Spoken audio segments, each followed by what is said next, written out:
Hey everybody, Scout Crafty here again. It's Friday, TGIF, and it's the day after the 4th of July. We have a great show planned for you today.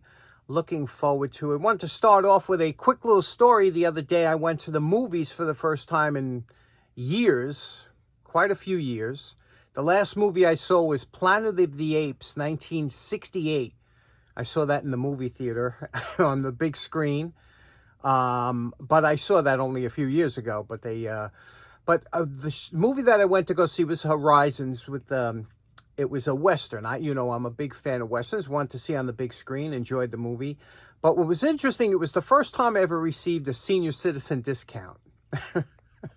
That was pretty exciting. That was kind of a milestone for me. My first senior citizen discount. Anybody over 60 gets that discount. So that was good. But the other thing is that I thought was strange. I was a fish out of water. I go to the movies and you don't pay. There's no teller anymore. You remember you used to go to the movies, the first person you would see is the teller, and no more. Now they have kiosks. They have these little machines that you have to go and type in, and you pick your seat, which is something I'm not crazy about. Suppose you pick a seat and you get into the movie theater and you see there's a bunch of kids sitting in front of you or behind you. That's one of the things about going to the movies. You pick a seat that's going, you would enjoy. Maybe in the middle, maybe some people want to sit in the back, but if you're not going to sit behind Abe Lincoln in a stovepipe hat, right? So then you pick your seat. Now, the funny thing was we got popcorn, and see this bag of popcorn here? This is how you know when you're a senior. When you're a senior citizen, you look at that bag of popcorn. That was $10. $10 for that bag of popcorn. I said, you know what? Now I see why it's been so many years since I've been to the movies. And then the worst part was, because I'm a senior, I get there early. You know what I mean? Because when you're somebody that comes from my generation, you don't arrive late. You get there on time, and to be on time, you're usually a few minutes early. So I got there about 15 minutes before the starting time. Don't you know there was 25 minutes of previews before the movie started? So it was supposed to start at 4:05, and it didn't start till 4:30. I was like, why don't they just say the movie starts at 4:30, previews? Why do you can't say, well, just go late? Because you might go to a theater that they don't have as many previews, so you're kind of screwed, right? Isn't that something? You know what I'm talking about if you ever been in that situation. So anyway, that was my senior experience. I'm gonna have a senior moment in a minute, but today, like I said, we got a great episode planned, and we're gonna tackle. Walter brought down a beautiful Hubley 460. Model tow truck from the 50s. And the funny thing is that my buddy Alex was the first person to point that out. He wanted to see it done. So this is for Alex, really. But I think we could do a nice job. Let's see what we're working with. Let's get right to it. Now, in 1894, John Hubley started Hubley Die Casting, and they used to make all kinds of cast iron and die cast products. They started off with animals and things like that, and as time progressed, they went into vehicles, and they had cast iron door stops. They even had ray guns. That's a real popular. So they had a ton of different things they used to make, and this here was their 460. This one here is the tow truck, but they also had a stake model, a stake truck style, out of the same body, and this was wildly popular back in the day, and you can see the condition it's in. We want to try and restore this kind of in the same lines as the original, and they made different colors, mostly green, orange, red, blue, things that would attract a younger person. And this was about 1/20th scale. You could see here, it was pretty detailed for the day, and it didn't come with any glass in the windows or anything, but they were a lot of fun. A lot of kids had good times with these vehicles, and they were used in sand lots and backyards all over the place. And you could see here that what we're going to do is we're going to have to take the tires off, take it apart, clean it, strip it, paint it, fix a little bit, and this should be a fun little restoration here. Let's get started.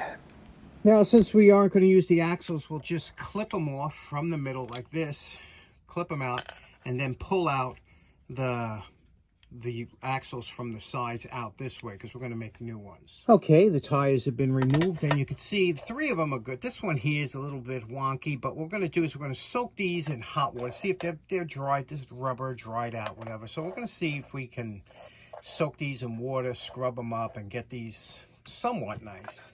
Now, the 460 was a really popular body style because they used to either put the tow truck sides or they would put a stake side on the side. You can see here, you can see the remnants. It says 460 on there. You can see it lightly written. And you could also see in here, Hubley made in the USA down on the rooftop. Now what we're going to do is, this had 2 little standoffs that were peened over that held the sides on. We're going to drill those out and remove these sides so we can clean them up. Okay, once you drill off the top head, these pieces come right off, okay? See what I mean? So once you drill the top of the head, now we're going to drill these rivets out totally, because we're going to replace that with a bolt eventually and a nut to hold those pieces on. But you don't want to go too deep. You don't want to really mess these up, but you'll have a top of a bolt holding that down. Now we can wire brush this the best we can. That's it. There's only 3 pieces and the missing boom. Okay, here we go. We have removed the paint.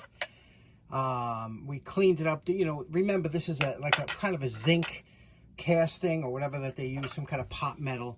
The problem with that is you could see here what happens. You get these pits in there. Now, you could spend literally weeks getting this set up, you know, and doing body filler, and just like a regular car, you could spend weeks, but, you know, obviously, if you wanted to do something like this, you get a really good example and then you restore it. You don't start with something like this, but we're going to make it as nice as we can for the time allotment that we have. You can see there's nice details in the grill and the headlights and the little moldings that go along here. But now what we're going to do is we're going to fill in a little bit what we can with some spot filler, and then we're going to prime it and see what we can do.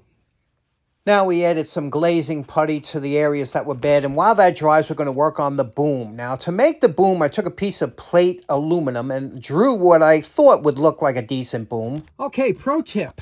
Now, when you're going to fabricate something like this, right, the best thing to do is to think of the steps. This is how machinists' minds work. Not that I'm a machinist, but I know how their minds work. And what you have to do is the hardest part of a job is figuring out what steps to do what to make it easier in the long run. Now, you see I drilled the holes out, the speed holes, so to speak, the lightning holes first, okay? Then I drilled and tapped this for 8/32 down here. That'll hold it to the body. So that's all done. Now I just have to cut it out and then shape it. Now, the reason that I left all this piece on here, a lot of people say I'll cut it off here and then work that way. You have no way to hold it. See, now I could work it. I can clamp it into the vise as I'm using the hacksaw or whatever I have to do. I have, you know, holding power. Even I'm going to try and use a jigsaw if I can to cut this out, because it's a 1/4 inch thick and it's kind of a pain, you know. So let's see what we can do here. So that's a pro tip right there. Okay, here we are. Got a few hours down here. I'm dragging. We sanded it down. Now, I'm not going to go crazy. I could do another couple coats to get rid of every pit. Like I said, I'm just doing this to... However, the boom came out nice. Huh? That looks real nice. I was trying to, you know, design it after the original design, so I really like that. And now we got to pick a color and deal with the axles tomorrow and prime it up and spray it. So I'm gonna call it a day. I'm beat. Okay, I primed and sprayed it outside and then put on the furnace to dry. And you know my favorite part. Remember what this Hubley 460 looked like before we started. And we're calling this project done. As you could see here, this was a lot of fun. There are a lot of guys on YouTube that do fantastic die-cast restorations. This was just a cleanup and, you know, kind of a tribute to Hubley. This is their number 460 from the 50s. And again, Walter just brought this down. Beautiful little truck here. A lot of fun to do it. You can see what we did with the grill and the headlights and whatnot. And you could see underneath here, we made the axles by those are just nails. Okay, we used nails and joined them with brass tubing in there. So, and of course, the the homemade boom, which is pretty cool, right? So there we go. So Walter, thank you very much. This is a lot of fun for this project, and a lot of you wanted to see it done. So there we go. What do you think? And by the way, this is Tractor Orange. I know it shows a little red on there, but it's Tractor Orange actually. Very similar to the colors that Hubley had when they produced it. So in closing, I know one guy that's smiling right now. Yeah, that's right. Special thanks to Walter for supplying today's project, and I hope you enjoyed today's episode. We'll see you again on Monday. Have a great weekend. Take care now. Bye-bye.